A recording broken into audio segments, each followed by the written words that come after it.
Bonjour à tous et à toutes, je suis l'une des créatrices de Séducu et directrice de la start-up Déclic qui a édité ce jeu. Je suis surtout éducatrice spécialisée auprès de jeunes et d'adolescents, formatrice auprès des travailleurs sociaux et étudiante en études sur le genre et sociologie à l'École des hautes études en sciences sociales, le HESS à Paris, où je travaille sous la direction de Pauline Delage sur la psychologisation de la prise en charge des auteurs de violences sexuelles. Notre point de départ pour l'aventure Séducu, ça a vraiment été la lutte contre les violences sexuelles parce que sur mon lieu de travail, j'étais en situation d'accompagner à la fois des victimes mais aussi des auteurs de violences sexuelles et à mon sens, toutes les interventions sur la thématique des santé sexuelles portent quand même beaucoup sur les victimes et pas suffisamment sur les auteurs. Et donc pour répondre à des problématiques de terrain, j'ai cherché des outils ou des acteurs qui correspondaient à ce que je voulais mettre en place pour répondre à ces situations et j'ai pas trouvé quelque chose qui me convenait.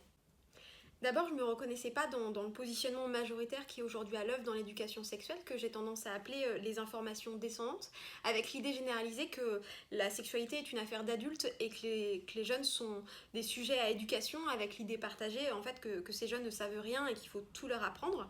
Je trouve déjà que c'est une inégalité générationnelle en soi, mais en plus que c'est juste faux quoi. Donc je cherchais un outil qui permettait davantage d'échanger, de débattre avec un positionnement un peu plus égalitaire parce que ce qui est important pour moi c'est de répondre à la réalité des gens qu'on a en face de soi et pas forcément de donner une information descendante standardisée et généralisée. Ensuite, et parce que je voulais d'abord répondre à la vraie vie, à la réalité des gens qu'on a en face de soi, je voulais pas me restreindre à certaines thématiques spécifiques, catégorisées. Par exemple, ça me paraissait incohérent de parler de préservatif sans parler de plaisir, puisque l'un influe sur l'autre. Or, aujourd'hui, les interventions en santé sexuelle sont construites de façon assez binaire. D'un côté, ça serait le propre du médical, du scientifique, avec les questions de corps, de procréation, parfois même de pathologie, qui seraient abordées dans les cours de SVT notamment. Et d'un autre, il y aurait des thématiques plus ouvertes, avec des thématiques de société, en fait, la contraception, le plaisir, aujourd'hui le consentement, etc., qui seraient davantage le propos des associations comme le planning familial. Sauf que l'éducation sexuelle qui est aujourd'hui institutionnalisée, c'est vraiment les cours de SVT finalement, et du coup on passe pour beaucoup de jeunes à côté de beaucoup d'informations. Pourtant, c'est cette construction qui a permis de faire rentrer l'éducation sexuelle à l'école, ce qui a toujours été controversé dans l'histoire. Si vous voulez en savoir plus sur l'histoire de l'éducation sexuelle, je vais essayer de vous mettre quelques références au fur et à mesure de cette vidéo.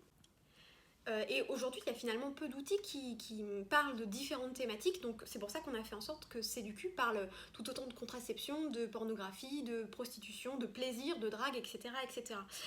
Et finalement, les liens entre ces deux champs sont assez récents, voire assez prémices.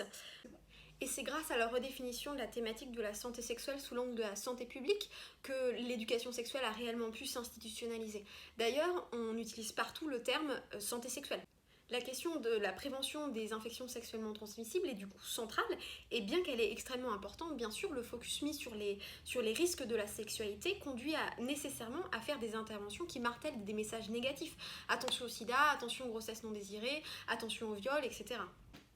J'en viens donc à un autre objectif de l'aventure Séducu. Je voulais un outil ludique où on rigole, où on parle de plaisir, parce que l'objectif premier de la sexualité, c'est quand même le plaisir. Et de prime abord, ça doit vous paraître contradictoire de parler de violence sexuelle en rigolant. Sauf que mettre en avant le plaisir comme premier objectif de la sexualité, parler et expliquer le plaisir, c'est parler de consentement. La sexualité c'est cool, si c'est pas cool, ce n'est pas du sexe. C'est le slogan de Séducu et c'est fondamentalement notre premier objectif. Je vous ai donc parlé des 3 premiers objectifs qui ont conduit à la création de Séducu. D'abord, permettre les échanges et débats de façon égalitaire, parler de la vraie vie des gens, et donc la vraie vie n'est pas cloisonnée en thématiques, et parler de santé sexuelle positive et en parler dans la bonne humeur. On avait un dernier objectif qui nous tenait particulièrement à cœur, interroger les normes de genre. Si on veut lutter contre les violences sexuelles sans questionner l'égalité des femmes et des hommes dans l'intime, on est à côté de la plaque. Pareil, parler du plaisir en se cantonnant aux pratiques hétérosexuelles, ça n'a pas de sens, en plus d'être profondément inégalitaire. Et il en est de même pour l'exclusion de la santé sexuelle, pour l'exclusion des personnes en situation de handicap, des questions de vie affective et sexuelle. Entre la perpétuelle mise en avant du plaisir masculin, l'invisibilisation du plaisir féminin, l'invisibilisation des lesbiennes, l'hypersexualisation des hommes homosexuels dans le langage courant, il y a quand même beaucoup de combats à mener sur ces thèmes. D'ailleurs, à mon sens, penser l'éducation sexuelle sous le prisme de la santé, ça met de côté la question fondamentale de l'égalité. Voilà nos objectifs de départ quand on a commencé à imaginer un outil qui allait me permettre d'accompagner les jeunes au quotidien. Et je dis on parce que ça a été un projet tout au long à 1000% collectif. J'ai d'abord travaillé avec Zoé Moujard, bien sûr, qui avait 17 ans au début de ce projet, donc qui correspondait à la cible visée, mais qui a surtout un cerveau organisé et précis nécessaire à un projet comme celui-là. On a travaillé avec énormément de jeunes, d'acteurs et de professionnels de l'éducation, de la santé, du social, de l'éducation sexuelle, mais aussi des associations, des militants, etc. On a travaillé avec Goupil, un illustrateur et graphiste de talent. On a cherché des financeurs, on a noué des partenariats, on a réalisé une campagne de financement participatif avec des gens qui ont cru en nous sans qui rien n'aurait été possible.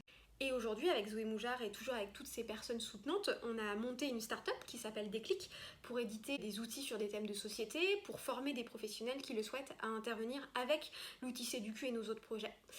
Et pour découvrir davantage le jeu et outils Séducu, je vous laisse regarder ce qui suit.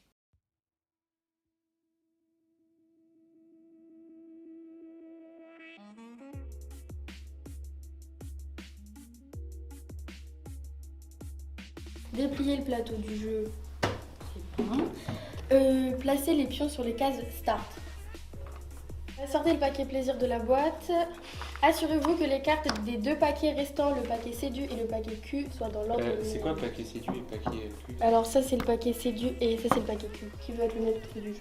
C'est toi. Ok. Dans le jeu, il y a 2 phases. La partie séduction et la partie Q. Non, touche pas, faut pas mélanger les cartes.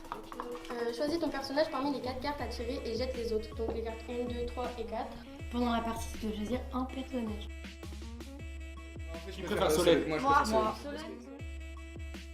Ok, donc là on nous dit de prendre la carte numéro 5. Ok, tu rejoins tes amis à la sortie de l'école. Parmi eux, il y a celui-celle dont tu rêves depuis des jours. Ok, donc là c'est le personnage qu'on va devoir choisir et c'est la personne qu'on devra draguer.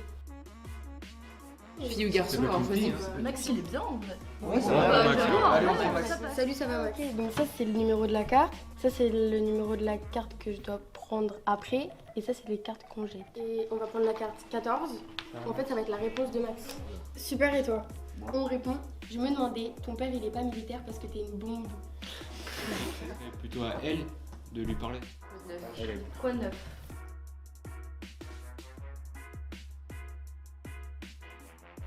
Vous voyez là, il y a bien un thermomètre. Dès que ça monte, ça chauffe. Ouais, t'as vu là c'est nous qui parlons. Donc là, c'est celui-là. Ouais, là c'est nous parce qu'il y a marqué toi, il ou elle répond. Je me demande ce que ça va donner quand je vais me déchaîner sur la piste de danse samedi soir. Ok, tu te danses super bien, il en faut pas plus pour me troubler, je crois que j'ai envie de toi. Ou j'ai adoré, ça dirait qu'on se pose pour fumer un petit joint. Un petit joint. S'ils vont fumer un joint, après ils vont pas être consentis tous les deux. Ouais. Restons On reste raisonnables. raisonnables. Moi aussi, il y a une chambre là-haut, on s'éclipse. Ok, la première phase elle est terminée. Waouh! Il ou elle est séduite et vous avez envie l'un de l'autre. En fait là je vais prendre les cartes 1 et 3. Elles sont roses donc c'est des parties corps. Ok, donc là faut décider si on additionne les cartes yeux ou la carte 2 ou les deux ensemble. Les yeux. Les yeux. Ok, donc là on se regarde dans les yeux, on vient de débloquer une carte action et on a gagné un point. Donc là du coup on va servir du plateau. Donc là, en fait, ça veut dire que du coup, on va augmenter sur ce plateau. C'est ça, on va augmenter du côté du désir. Ouais. Et en fait, on va débloquer de nouvelles cartes. Et plus on va débloquer de cartes, et plus on va se déshabiller en fait. Et du coup, ça va passer au plaisir. Donc là, je vais prendre la carte 20 et la carte 7. Carte 7, la bouche. Et carte 20, le cou. C'est bien. Donc là, du coup, on a un point en plus. Ouais. On avance. Donc, la carte C, on enlève le t-shirt. Ça chauffe.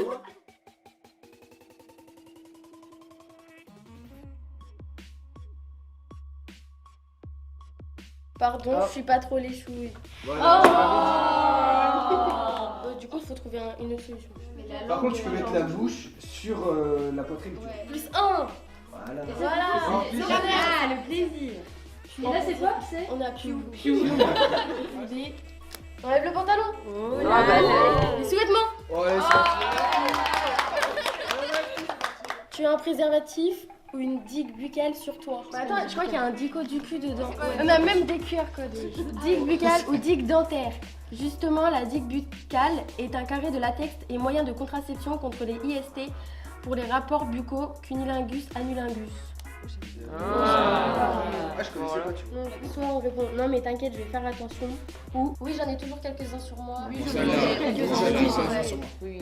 Bah pénis et vagin. Voilà, allez, pénis, 122, 122, 244. Et hop, plus un point au plaisir.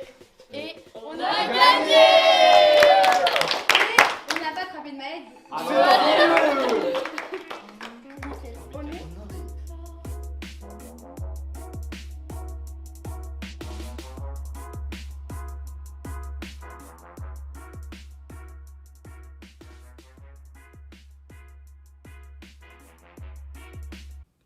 C'est une vidéo qui a été tournée davantage pour expliquer les règles du jeu de Séducu, parce que Séducu, avant d'être une goutte d'eau pour répondre à nos ambitieux objectifs, c'est d'abord un jeu de société auquel vous pouvez jouer avec vos amis en soirée. Mais je voudrais maintenant m'arrêter sur un point important, qui est aussi la thématique de cette journée dans laquelle j'interviens, le prisme du genre, parce que l'éducation sexuelle, c'est un important vecteur de normes sociales, d'injonctions genrées et vecteur d'exclusion finalement. C'est aussi un lieu et un temps propice pour questionner tout ça et peut-être pour briser un petit peu ces normes. Et c'est notre objectif avec Séducu. Lorsqu'on joue à Séducu, on peut avoir le genre et l'orientation sexuelle que l'on veut, ou alors se mettre dans la peau de quelqu'un qui est différent de nous sur ces points. L'idée, c'est de permettre à chacun de se questionner sur ses propres envies, ses propres choix, de lutter contre les préjugés LGBT-phobes, et surtout d'ébranler un peu ce présupposé général qu'on est soit homme, soit femme, hétéro. Et finalement, ces choix de jeu, ces choix de personnages, en l'occurrence, n'ont strictement aucune incidence dans la partie, à part sur les choix des joueurs, puisqu'en matière de sexualité, chacun fait ce qu'il veut à partir du moment où tout le monde est d'accord, et nos désirs et nos choix ne sont pas automatiquement reliés à un genre ou à une orientation sexuelle, à une case finalement. Dans la partie, toutes les pratiques sont ramenées au même niveau de valeur. Non, la pénétration n'est pas égale à plaisir assuré ou à plaisir maximum. À un moment donné, les joueurs se retrouvent avec toutes les parties du corps devant eux, à se demander qu'est-ce qu'on va pouvoir faire avec toutes ces cartes corps. Et c'est ça les vraies préoccupations des jeunes et de tous dans la vraie vie, c'est qu'est-ce qu'on va bien pouvoir faire de cool avec nos corps. Pour toutes ces raisons, le jeu et outils Séducu vogue un peu à contre-courant des pratiques d'éducation sexuelle qui sont à l'œuvre aujourd'hui, mais il y a quelque chose qui avance, qui est en marche en ce moment. D'autres initiatives fleurissent avec différentes formes, différents messages, initiatives qu'il faut vraiment soutenir. Et Séducu a vraiment été bien accueilli par les jeunes d'abord, mais aussi par les professionnels sur le terrain, les enseignants, les animateurs, les travailleurs sociaux, les infirmières, etc. Et on forme au quotidien ces professionnels qui veulent bousculer un petit peu leurs institutions. Beaucoup reste à faire, mais on a une marge de manœuvre qu'il faut qu'on saisisse. Affirmons que le plaisir est un droit pour tous et pour toutes, l'égalité entre les genres est aussi en jeu dans l'intime, transmettons aux femmes et aux hommes que non, un rapport sexuel n'est jamais censé faire mal, parlons du plaisir et nous parlerons du consentement.